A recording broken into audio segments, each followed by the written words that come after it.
इस तरह की और वीडियो देखने के लिए सब्सक्राइब करें मनवीर्स क्रिएशन को। गांव के बाहर एक पुराना खंडहर में तब्दील हो चुका घर था। उसके दरवाजे हमेशा बंद रहते थे और खिड़कियां टूट चुकी थी।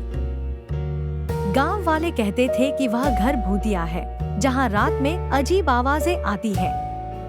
कोई भी वहां जाने की हिम्मत नहीं करता था। लेकिन एक रात 17 साल की सिया ने साहस जुटाया और उस घर में जाने का फैसला किया। सिया ने अपनी टॉर्च उठाई और घर के दरवाजे की ओर बढ़ी। दरवाजा एक हल्की सी आवाज के साथ खुला और अंदर घुसते ही उसे एक ठंडी हवा का झोंका महसूस हुआ। कमरे के अंदर धूल में लिपटी चीजें थी और अंधेरा इतना गहरा था कि उसकी टॉर्च की रोशनी भी कहीं खो गई। वह धीरे धीरे घर के अंदर गई। उसके कदमों की आवाज गूंज रही थी। अचानक उसने एक बड़े से दर्पण को देखा जो दीवार के खिलाफ खड़ा था। दर्पण का कांच धुंधला था, लेकिन जैसे ही उसने उसे साफ किया, उसने देखा कि उसका प्रतिबिंब उसके साथ साथ नहीं चल रहा था। उसका प्रतिबिंब उसे घूर रहा था। एक डरावनी मुस्कान उसके चेहरे पर थी। सिया का दिल तेजी से धड़कने लगा। उसने सोचा, यह सिर्फ एक भ्रम है।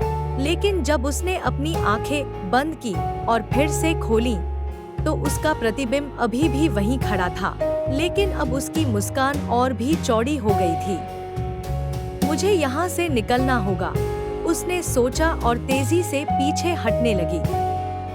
लेकिन तभी दर्पण के अंदर से एक काली छाया बाहर निकलने लगी।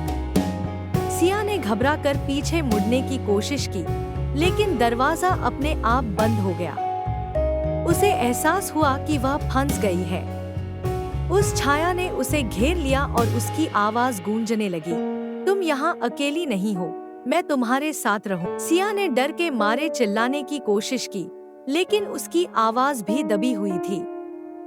उसने फिर से दर्पण की ओर देखा और अब उसके प्रतिबिंब ने उसकी ओर इशारा किया, जैसे उसे अपने पास बुला रहा हो। वह समझ गई कि उसे इस खौफनाक दर्पण का सामना करना होगा। उसने अपने अंदर साहस इकट्ठा किया और दर्पण के पास जाकर बोली, मैं तुम्हें डराने नहीं दूंगी। जैसे ही उसने यह कहा, दर्पण का कांच दरकने लगा। छाया चीखने लगी, नहीं, तुम मुझे नहीं रोक सकती। सिया ने अपनी पूरी ताकत लगाई और दर्पण को धक्का दिया, जिससे वह टूट गया।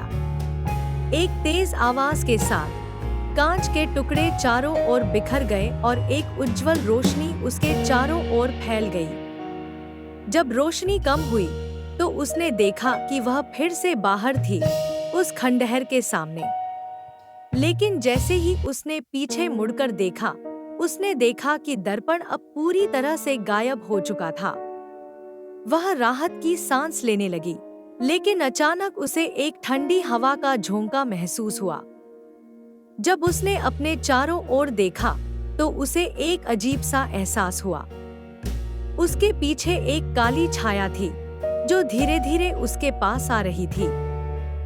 सिया की आंखों में डर था और उसे पता था कि वह खौफनाक दर्पण का प्रभाव अभी खत्म नहीं हुआ है। उस रात के बाद से उसने कभी भी अपने पीछे देखने की हिम्मत नहीं की, क्योंकि वह जानती थी कि वह खौफनाक छाया हमेशा उसके साथ है।